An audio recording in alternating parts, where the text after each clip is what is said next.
Hey, I'd like to welcome you to another episode of Mission Matters. My name is Adam Torres, and if you'd like to apply to be a guest in the show, just head on over to missionmatters.com and click on Be Our Guest to apply. All right, so today I have Srikar, also known as Sam Yeruva, who he is a founder and CEO over at PYCUBE on the show. Sam, welcome to the show. Adam, nice to be here. Thank you for having me. All right, so we got a lot to talk about today. So I want to get into PyCube, and we're also going to talk about, of course, really the logistics behind every lab test and some missing things or some things that can be approved in the supply chain for handling specimens and a whole bunch more. So we'll get into that and more. But Sam, you will know we'll start this episode the way that we start them all with what we like to call our Mission Matters Minute. So, Sam, at Mission Matters, our aim and our goal is to amplify stories for entrepreneurs, for executives, for experts. That's what we do. Sam, what mission matters to you? Well, PyCube's mission, we're here to build a digital nervous system of the hospital. We help health systems gain real-time visibility into their biomedical assets that are right next to the bedside, in the sample area, specimens that they collect in the pathology areas, millions of samples that they collect in clinical workflows using passive RFIDs, our software, and AI. Our goal is to eliminate waste, prevent lost samples, reduce unnecessary capital purchases that hospitals try to do. Millions of dollars are wasted. So bottom line is give the frontline caregivers a digital decision based on digital information that they're given to make support them in making decisions and make a connected operational platform within the health systems. That's our mission, to make hospitals intelligent. Now, I want to get further into PyCube, of course, but before we, especially this concept of, I'm trying to wrap my head around what, like, handling millions of samples, what that even looks like. I can't even fathom that. But before we get into that, let's go a little bit further back. Were you always kind of in healthcare or tech, or like where did all this start for you? No, I'm a guy who's trained. I'm an engineer by training, nothing in health at all. My third company that we are running at this point. My previous two companies, luckily, we were able to exit. I was lucky, I should say. But we built a smart contracts, a company, which was very smartly looking at contracts and cutting down the time that procurement and legal would take. And how do you build it? We were able to exit that company. There was a tech company that we've actually built. This is my third company that I'm running in healthcare. Because my background was I was a data center architect. My job was to build applications that move from New York to California within milliseconds. So I worked in different companies, and while working there, so I came out and started, I wanted to do something in data center technology, helping customers. Then Amazon Web Services happened. AWS Cloud came in. Some wise guy told me that in the first year, when we went there, it said, I remember my customers asking me, hey, what is cloud? Can you explain me a little bit? The second year they said, I know cloud. Can you tell me a little bit more? Third year they said, I have a quote from cloud. Can you compete with it? It's like, wow, this has changed. Now AI is happening the same way. It's very fastly moving. Back then, my advisors actually told me that this is the sinking ship of data center technologies that you're coming in. Cloud is going to take over the entire thing. That's my greatest lesson. Said technology doesn't sell, solutions sell. That's how I moved into healthcare and started working with a lot of health systems, and that's how my entry into healthcare came in a decade back. Going from, I think it sounds to me like you at first were working in other companies, and then you, as you're creating these other companies, you're looking at kind of like the opportunity of like what's next. Is this kind of where you came to PyCube, or like how'd you settle on this idea? Like this was going to be like something major for you? Well, healthcare was, when I started my companies, I don't think it was anything big, of going to Mars kind of a thing. It was, I started my first company because I just needed, my father had paralysis attack when I was, in school. Then I noticed from my father that, hey, he was a single breadwinner in the house so, oh no, you need to have, even when you get sick, you need to have a second stream of income. And that's how I started my company. That's how but it was nothing crazy, nothing big. But the curiosity started. I was a hard worker. I used to work Yeah. good number of hours and learning, and I was curious enough to see, hey, what else can I do? And that's how I Yeah. started getting into newer opportunities and newer things. Say yes. I think there's a movie from Jim Carrey, I think, say yes for everything, and Yeah. that's opening opportunities. I think that's a part of the story. I started saying yes to a couple of hard things that I never thought I would do, and here we are, and started looking into things in a different way. How did the original idea for PyCube come about? How did you originally settle on that particular idea? So I was a technical guy. So when Yeah. healthcare, as a layman, when you look from outside, it looks very complicated. It is complicated. Hmm. There is complex set of individuals who are trained, very highly trained individuals taking care of you when you're in the deathbed, and they are extremely trained around that. So when you go there, and when you go into a health system, in some of the health systems, when you go, they look like a 7-star hotel. Have this LED screens and everything of that sort. So I said, hey, there is a lot of money here, and healthcare is Hmm. always important because we as humans need to be taken care of, and health is an important part of it in our That's life. true.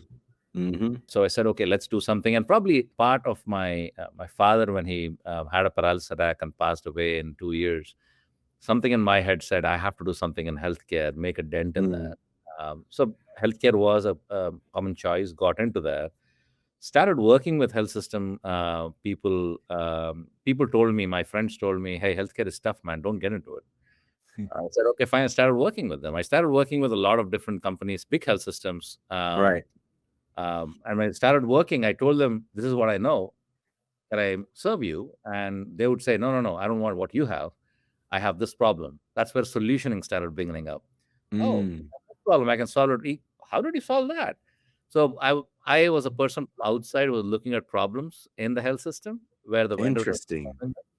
And that created a footing. And we started learning about health systems. Different health systems, they're all the same, but they're not the same. Because Mm. service industry, they all work a little bit differently. That gave me an edge in understanding hospitals. We worked for almost a decade, going in, learning new things. What is happening? What does compliance look like? Mm. Compliance from a nurse look like? And that kind of a mechanism. That's how we put pieces together. Yeah. And you eventually settled on, and I know one of the major verticals is specimen logistics. Like Yes. how was that like the sore thumb, so to speak, in the in the whole system where you're like, oh, if we could solve this, or if we can like make a dent in this, I mean, millions of tests, right? Like talk to me about that. Yeah, yeah. So that's an interesting story. So we're using technology in pathology labs as well. I'll give you a brief story, a story I told you previously.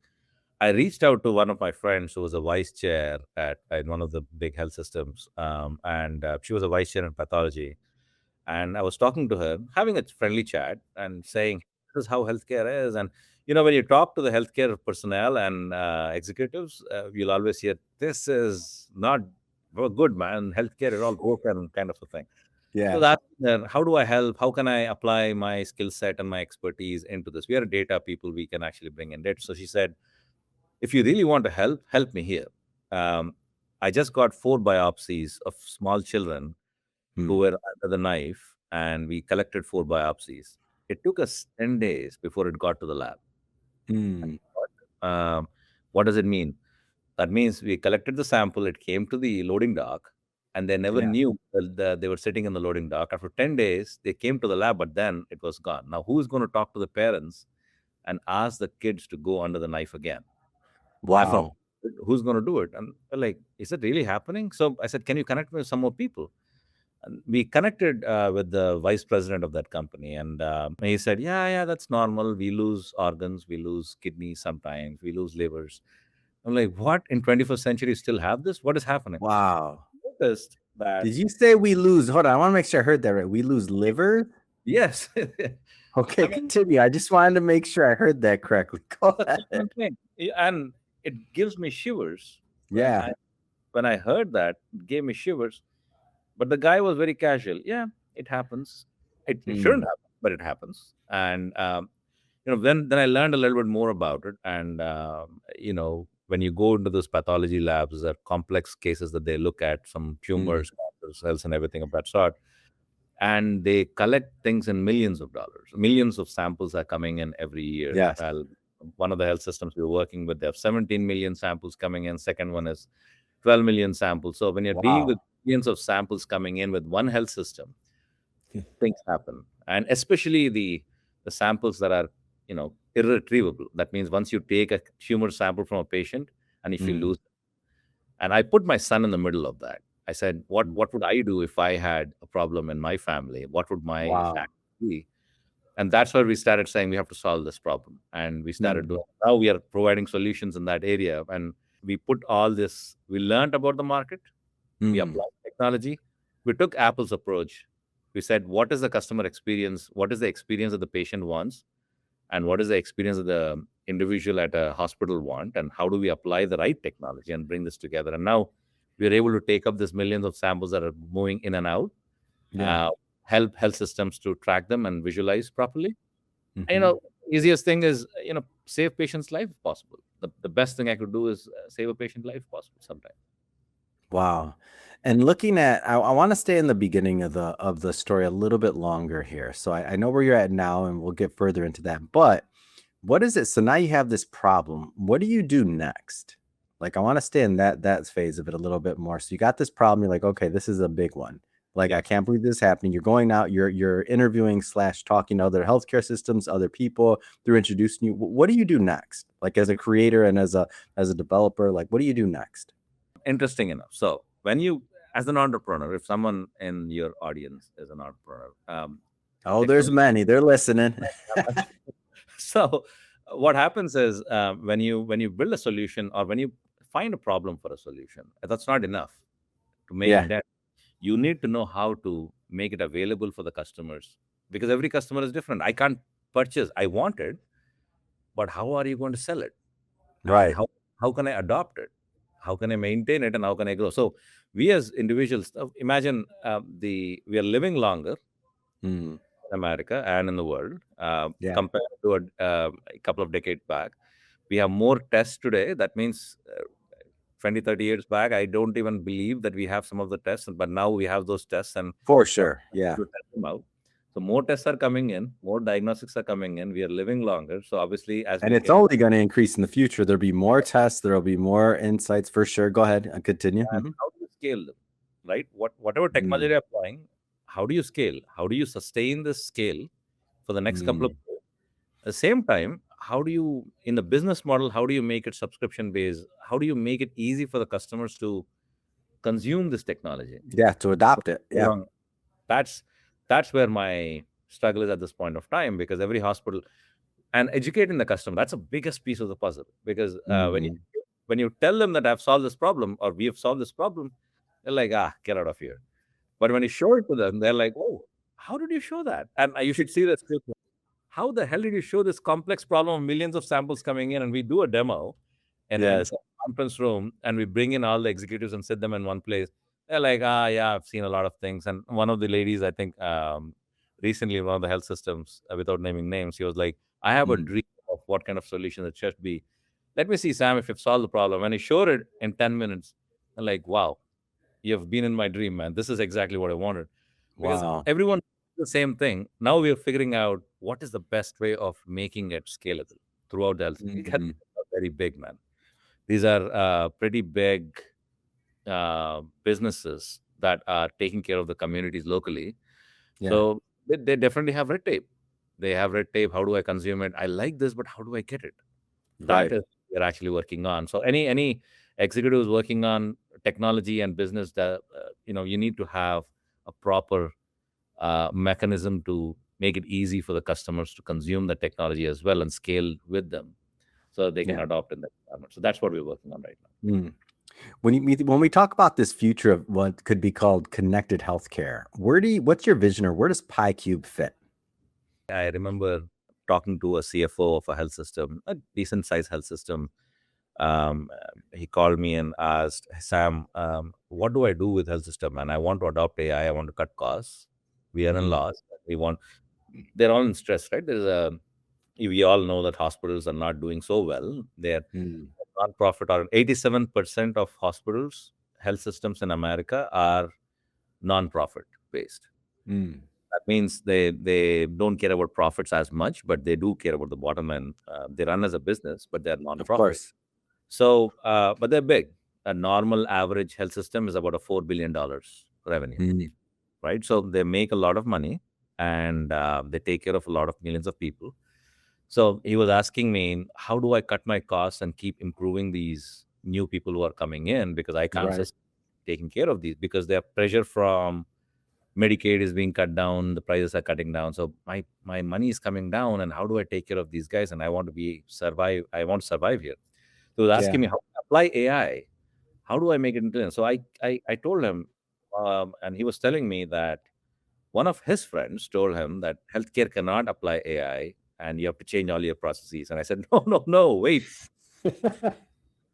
You're not able to apply AI because they have paperwork. You'll be surprised. Most of these health systems still use pen and paper.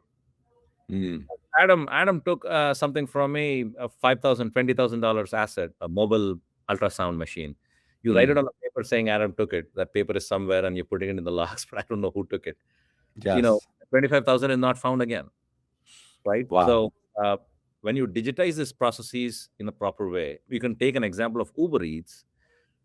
Today, if you're applying or buying, if I order food from my home, I know exactly when it's been prepared, when it's been taken, when the guy has picked it up, when has he come to my home, Mm, and how within seconds I'm able to see what is happening.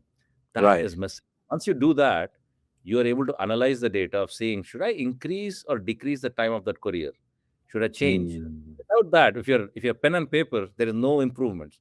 Then you can apply AI to optimize. So this intelligent hospital is by connecting mm, data lines or data streams and then making them AI ready for tomorrow. That's our mm. goal, and that we are trying to build. That's amazing, and you must have saw my Uber Eats yesterday because, when you talk about improvements, I'm thinking about they missed an item and they refunded me immediately, like, and I'm thinking to myself, like, "Wow, what a great service." I didn't have to call anybody, I spent thousands of dollars on this particular service, so they're like, to keep me happy and on their platform, give me 10 bucks back, who cares? Like, they're Yep. just super smart, but they have the data, they have the analytics, so that's, again, just piggybacking on your very, simple Uber Eats example, but like, what can that mean when it means to, like, improving healthcare and saving lives? Yep. Like, that blows my mind to even think about it. We always believe that we are innovators, not inventors. Hmm. I'll give you an example of Uber Eats that you're talking about. Uber Yeah. Eats, Uber did not invent anything new. They just Mm-mm. innovated business model, right? So Mm. the GPS were already there, the cars were already there, the drivers were already there, the people who were driving were already there. They Mm. just created a new model, a new way of doing business, and that Yeah. changed the thing. So they didn't have any parents for a long period of time, except for process parents that they got lately. Mm-hmm. So business model innovation is what we're looking for. We're not trying to invent technology. In Yeah. a complex world like this, I think a newer way of doing business is more important than coming up with Mm. technology altogether. So yeah, that's Wow. a amazing way of applying technologies in different ways. That's what we believe in. It's great. Sam, this has been a lot of fun. I really enjoy learning about PyCube, about your business. What's next? I mean, what's next for you? What's next for PyCube? We are excited to, for us, when we start working with curious people and hungry people at healthcare, we are coming across many new ways of providing these solutions with same technology, same mechanisms, Yeah. get the newer areas. We are getting into blood transfusion medicine. Apparently, there are big issues there, and they don't have enough support from the vendor community or industry community. We are going into that area. We are Mm. helping the customers on the pharma side as well. So we are very excited about the customers holding our hand and taking us into newer areas, and we get Right. new things to solve. I enjoy solving problems. So for us, we have newer things to bring to the market. Building this new digital hospital platform, Mm. hoping that the customers can pick and choose the problem they're facing as a priority Mm. in their environment, and educate the customers about how to use AI. And Mhm. AI has been, it's been phenomenally going, man. It's making so much news, and Mm. our goal is to see if we can help customers adopt AI safely, securely, ethically, Mm. into the right place where they can. So that's the goal, and we are moving in that direction, and we are seeing some good progress in that area. Man, Sam, I like people like you. I just wish I had a problem that was big enough to give you. You're working with big healthcare systems, but I'm like, man, I want to give you some problems too, so you can solve them. my problems just aren't big enough for you, Sam. You put them on the same platter, man. No problem is big unless you start getting in, man. Fantastic. I always say that. And Oh, that's great. I'll work with you someday when you're in some healthcare system and you see a Absolutely. Sam, how do people follow up? How do they connect with you and your team? How do they learn more? How do they follow the journey? We have a lot of information on our website. We keep posting our stuff on the website as well. It's PYCUBE.com that you can actually get more information. I'm active on LinkedIn as well. If anyone is curious about getting more information about what we're doing, and if a health system executive is part of the thing and want to learn to see if possibility for their health system to act on these kind of technologies, I'm more happy to engage with them as well on LinkedIn. Wonderful. For everybody listening, just so you know, we'll definitely put some links in the show notes, so you could just click on the links and head right on over. And speaking of the audience, if this is your first time with Mission Matters and you haven't done it yet, hit that subscribe or follow button. This is a daily show each and every day. You heard me right. We're bringing you new content, new ideas, and hopefully new inspiration to help you along the way in your journey as well. So hit that subscribe or follow button. And Sam, man, appreciate all you do. And thanks again for coming on the show. Thanks for having me.